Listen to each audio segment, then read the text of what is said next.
Hola, ¿qué tal? Muy buen día a todos los que me están escuchando el día de hoy. Esta semana el tema es los ciclos hormonales del hombre. Pues bueno, este tema, fíjense que a mí me llama mucho la atención y me gusta mucho. Si les soy honesta, no estoy muy empapada del tema porque tampoco no hay muchos estudios que hablen sobre esto. La mayoría de los estudios giran en torno a explorar el ciclo femenino, sobre todo por esta parte de la prevención del embarazo y como la mujer es la que carga con el bebé, culturalmente por eso se han enfocado muchísimo más en tratar de prevenir un embarazo porque al parecer hay como mayor repercusión en una mujer que en un hombre por un lado. Tiene que ver mucho con lo cultural, con lo social y con otros detalles, pero principalmente me gusta partir de la diferencia de que las mujeres tenemos como todo un cóctel de hormonas, es decir, tenemos mucha variedad hormonal. Entonces es como, yo les digo que es como tomarte una bebida que tenga distintos alcoholes, es decir, las mujeres tenemos un poco de ron, de whisky, de cerveza, de algunas otras bebidas alcohólicas y lo que sucede es que de acuerdo a la carga hormonal es como va a pasar. Si yo tomo un poquito de ron, pues no pasa nada, pero si de repente yo mezclo uno y otro, mezclo todos esos que les dije y las bato y me doy un shot así enorme, como mujer, por eso las hormonas nos generan tanto desajuste, es como trato de explicarlo. Y en los hombres son como 80% testosterona, que viene siendo solamente un tipo de licor y un 20% a lo mejor de otro, o ya le podemos decir como el acompañamiento, ¿no? Entonces, ¿qué es lo que sucede aquí? A las mujeres se les mete más mezcla de alcohol, entonces un mismo trago de una sola bebida a un mismo trago con distintas bebidas, pues genera cosas diferentes en el cerebro.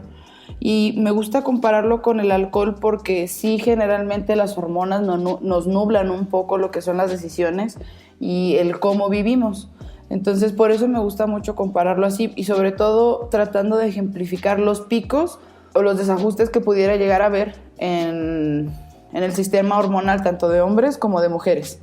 Entonces, partiendo de esto, en este caso, por eso las mujeres cuando estamos más cerca de nuestros días, que es cuando está una de las mayores cargas hormonales y también cuando estamos en los días más fértiles, hay tanta variación emocional y por eso está este famoso dicho de ay, andas en tus días, sí, porque es la carga más hormonal y es más evidente como el desajuste emocional está más presente. Pero en los hombres el ciclo es muy distinto, el ciclo no es mensual.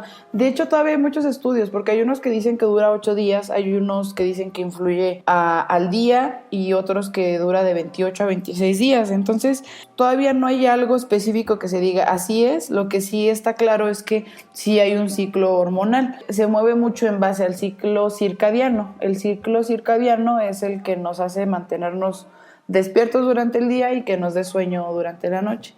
Entonces, de acuerdo a esta química que genera eso en el sueño, también influye mucho en la testosterona, que es la hormona más presente en el hombre. Entonces, por la mañana hay índices más altos de testosterona y esto lo podemos ver en cualquier lado, inclusive un texto Google, YouTube. ¿Qué pasa cuando los índices están altos de testosterona? Que también es lo que más énfasis nos hacen en la adolescencia que vamos a tener en los cambios, es decir, se engrosa la voz, sale vello facial. Hay pequeñas cositas, índices donde podemos empezar a detectar cómo es el ciclo que ustedes manejan. Entonces aquí es donde les digo, bien importante es empezar a llevar un registro del tipo de actividades. Si se empiezan a fijar, va a haber semanas que su barba crece un poco más rápido y ahí va a haber días que crece un poco más paulatinamente. No es algo que note la gente al exterior, pero sí es algo que ustedes en lo común pueden notar. Es decir, me rasuro a veces y a veces me crece hasta el tercer día y hay veces que ya me rasuré y hasta en la misma noche ya está como botando o hasta al día siguiente en la mañana. Y esto es en un mismo hombre. Entonces empiecen a notar esos registros. También tiene que ver con la paciencia. Si ven que se les empieza a agotar un poco más la paciencia o que se ponen un poco más violentos de lo normal o que se enojan más de lo normal, que se salen más de las casillas, ahí quiere decir que pudiera ser que haya un pico de testosterona. Busquen un poquito más e investiguen qué es lo que hace la testosterona en el cuerpo del hombre y de este modo también van a entender cómo es su ciclo. Lo importante para saber su ciclo será empezar a registrar. Pudiera ser las emociones y cómo está el general de mi día. De acuerdo, como ustedes vayan registrando, también van a ir notando ciertas actitudes donde van a empezar a notar qué es lo que sucede y cómo es el cambio. Lo más curioso es que se repite. Aquí es donde entra lo interesante en que sí es un ciclo. Cuando ustedes empiezan a registrar, se van a empezar a dar cuenta que a principios de mes siempre pasa esto, a mediados de mes casi siempre me enojo más o me peleo con mi familia o con mi novia. Cuando hay altos índices de testosterona en el hombre, la sexualidad está a flor de piel. De hecho, es una de las hormonas que más influyen en el tener ganas o no. Y aquí también volvemos a lo mismo, a las mujeres nos pasa también, pero a los hombres también les pasa, donde hay altos picos de testosterona y entonces pueden andar con muchísimas ganas y puede pasar también a la contraparte unos días después que no tengan nada de ganas y por más que vean material sexual explícito o tengan ahí a la mujer, nomás no funciona el asunto. Entonces tiene que ver con el autoconocimiento. Obviamente también tiene que ver con la alimentación y aquí entra también el cómo regular los índices de testosterona.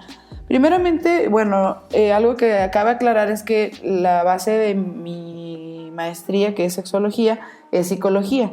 Mi especialidad no es medicina. Entonces, algo que siempre les recomiendo en estos casos es hacerse un conteo hormonal, ir con un médico especialista si detectan que hay algo fuera de lo común o hasta por autoconocimiento para descartar que haya algo físico y también para conocer cómo estamos por dentro, que alguien nos asesore cómo funciona nuestro cuerpo y en base a esto también empezar a registrar qué está sucediendo.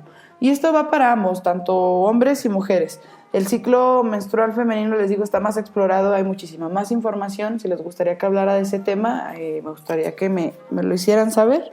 Al final de cuentas, el chiste será ir viendo cómo voy cambiando y cómo voy evolucionando. También tiene que ver con la concentración. Si a veces de plano no me puedo concentrar y traigo la mente muy volátil, tiene que ver con bajos índices de testosterona. Si traigo altos índices de concentración o que a veces inclusive mucha creatividad y me prendo de repente, ya me agarró una idea, me puse a escribir, ya se me fueron 2-3 horas creando cosas y tratando de evolucionar y trabajar. Tiene que ver con la testosterona, que ellos sean tan entregados hacia su trabajo. Pues bueno, más que nada, como siempre los invito al autoconocimiento, al autorregistro, a la reflexión.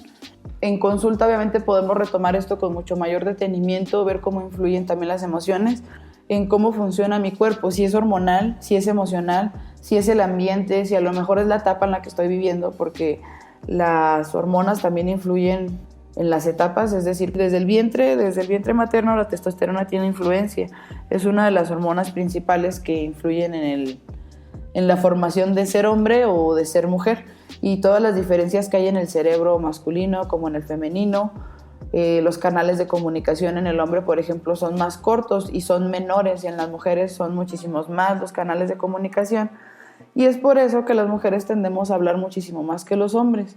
Entonces estamos hablando de diferencias que son cerebrales, que son anatómicas, que son fisiológicas y que van más allá del control en sí. A veces nada más queremos decir, ay, contrólate, no te enojes o no sé, a veces la presión sexual también es importante, que siempre tienes que estar potente, activo y ganoso y no necesariamente es así siempre y no tiene que ver con ni tu pareja, ni nada externo, ni tampoco el estrés, simplemente es una baja carga hormonal y esto no permite que la curva del placer funcione de manera habitual. Entonces, les abro las puertas del consultorio, como siempre, para hablar de estos temas. Búsquenme en todas las redes sociales como psicóloga y sexóloga Marisol Fernández. Si tienen alguna duda pueden preguntarme por ahí, si les interesa escuchar algún tema, si les interesa más sobre este tema también pueden escribirme. Realmente les doy así como un general de qué es lo que yo manejo en ciertos temas. No soy experta en todos, pero no me gusta dejar de lado a los hombres y me gusta pasárselos así como yo trato de masticarlo. También si tienen algo sobre lo que les hablé, de literatura, de escritura, de, no sé, artículos, videos o cualquier cosa que tengan sobre este tema, les agradecería mucho que me lo hagan llegar. Les deseo una muy bonita tarde. Estén al pendiente, todas las semanas son temas diferentes y en algunos de ellos vamos a tener invitados especiales. Muchas gracias por escucharme. Si llegaste hasta esta parte del audio, te agradezco mucho. Te invito también a que me sigas en las redes porque por ahí todas las semanas amplío el tema. Sí saco podcast, pero también saco algunos videos, contesto, tengo lives, tengo algunas participaciones en una revista, en un canal de televisión y también hago lives en mi página de Facebook sobre los temas. Entonces, si escuchas el podcast y quieres saber más sobre este tema, métete a todas mis redes y va a haber información distinta. Siempre es bueno aprender todos de todos. Que tengan nuevamente excelente día y hasta luego. Bye.